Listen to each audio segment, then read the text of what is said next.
Ya, oke guys, Assalamualaikum. Balik lagi ya dengan Jaki. Dan pada video kali ini kita ngobrol santai aja guys. Jadi sudah fix ya, TAPG ini akan membagikan dividen per share itu di angka 76 perak per lembar.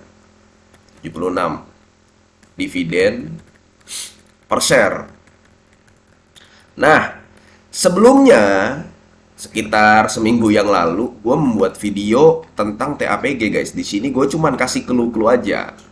Ya, kenapa sahamnya naik tinggi? Apakah akan ada kejutan? Jadi sebenarnya waktu di video ini gue memberikan clue. Tapi sebenarnya gue sebelumnya juga udah mendapatkan info dari teman gue bahwa eh TAPG akan membagikan dividen per share 76. Biasalah, kadang-kadang gue memang suka ada info dari temen gitu ya. Kalau beberapa tahun lalu dua kali kalau nggak salah gue dapet info soal PTBA. Nah ini.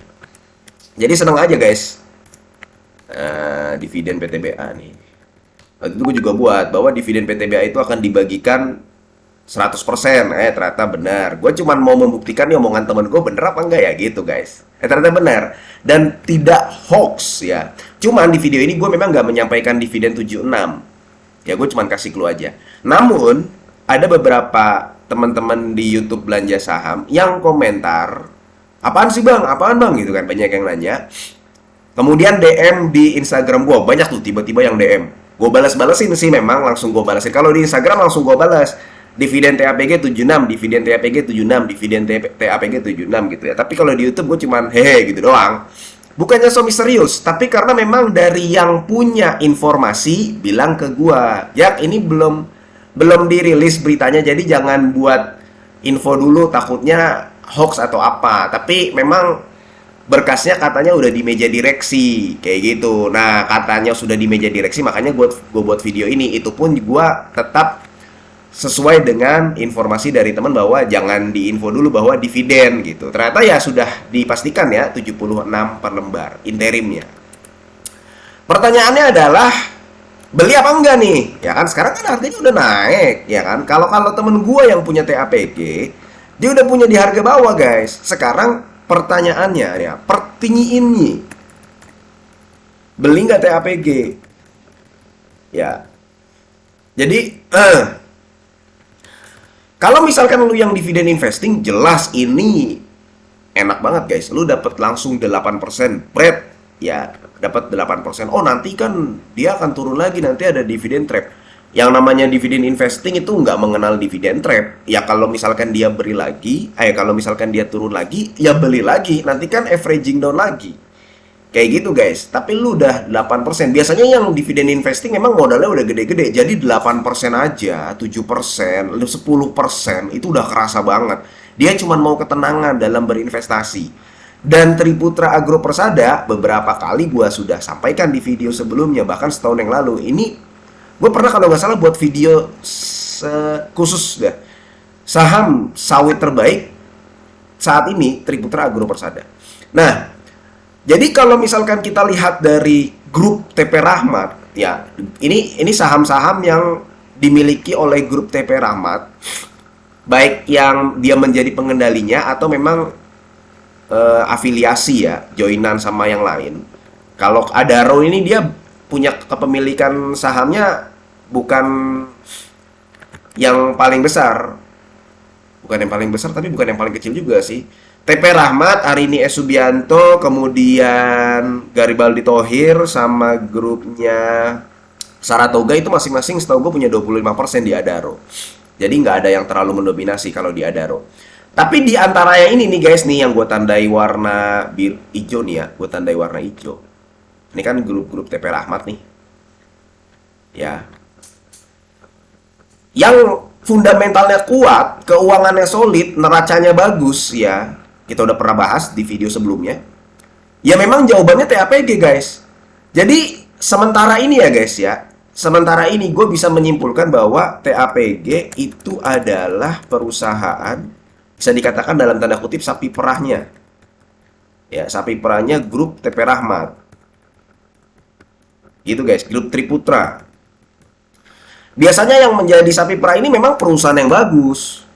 ya, yang bisa ngasih cash kepada pengendalinya, itu perusahaan yang bagus memang. Kayak misalkan di grupnya BSSR, itu kan BSSR ada sama satu lagi, gue lupa ada grupnya BSSR. Ya yang menjadi, yang bisa ngasih cash banyak ya BSSR-nya itu. Ya, gue lupa guys, BSSR grupnya sama siapa sih itu yang punya cewek juga tuh, ya kan?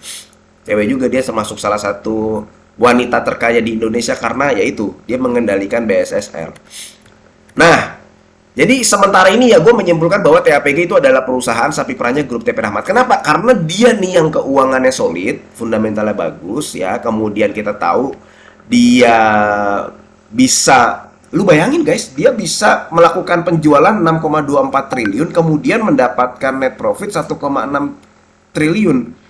Berarti kan marginnya tebel 25% untuk ukuran saham di sektor sawit. Tebel ini, termasuk tebel. Jadi ini ya kesimpulan sementara gue ya.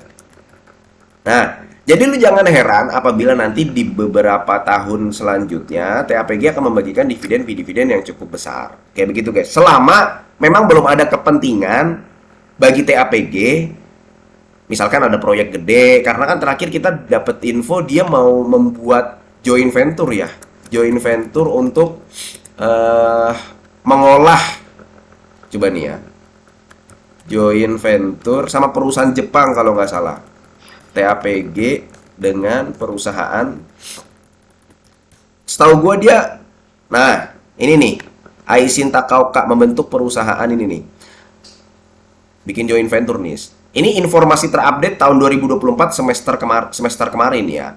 Cuman selama belum ada proyek yang besar, lu jangan heran apabila TAPG dalam beberapa waktu ke depan, dalam beberapa tahun ke depan akan membagikan dividen yang lumayan besar. Kecuali ada proyek yang digarap TAPG dan proyeknya cukup besar. Jadi gitu guys ya, kalau misalkan udah valid 76 dan beli nggak TAPG? Ya sekali lagi, kalau misalkan dividen investing nggak akan melewatkan situasi ini sebenarnya, karena dividen yang ditawarkan 8% itu baru interim loh guys ya, belum nanti apabila ada dividen final, jadi bisa total mendapatkan 10%. Ketika sahamnya turun ya itu yang tadi gue bilang, dengan kondisi keuangan yang solid, neracanya bagus, perusahaan fundamentalnya kuat, dia punya lahan sekitar 160 ribuan hektar, tanaman-tanamannya masih produktif, masih berada di bawah usia 15 tahunan.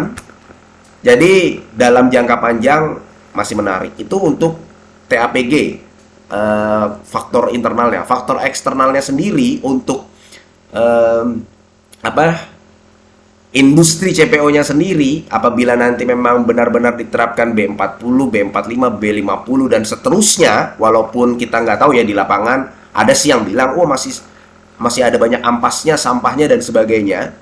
Walaupun memang ada informasi-informasi seperti itu. Cuman kalau misalkan itu terus dilanjutkan, ya, terus dilanjutkan kemudian nanti kebutuhan di dalam negerinya meningkat. Setelah kemudian di dalam negerinya meningkat, produksinya juga nggak terlalu bertambah signifikan, maka akan mengurangi ekspor. Apabila mengurangi ekspor, nanti harga CPO-nya juga naik. Jadi dari internalnya kuat, industri CPO-nya sendiri juga menarik. Apabila nanti turun lagi, ya kalau dividen investing ya nggak ada masalah, beli lagi. Gitu guys, kecuali lu memang fokusnya di capital gain. Mungkin lu juga akan pikir-pikir karena sahamnya memang sudah naik tinggi. Oke, mudah-mudahan video ini bermanfaat ya guys ya. Demikian, ini bukan ajakan jual beli. Mudah-mudahan video ini bermanfaat dan semoga lu sehat selalu sehingga kita bisa bertemu kembali di video-video selanjutnya. Ya, gua akhiri, wassalamualaikum warahmatullahi wabarakatuh.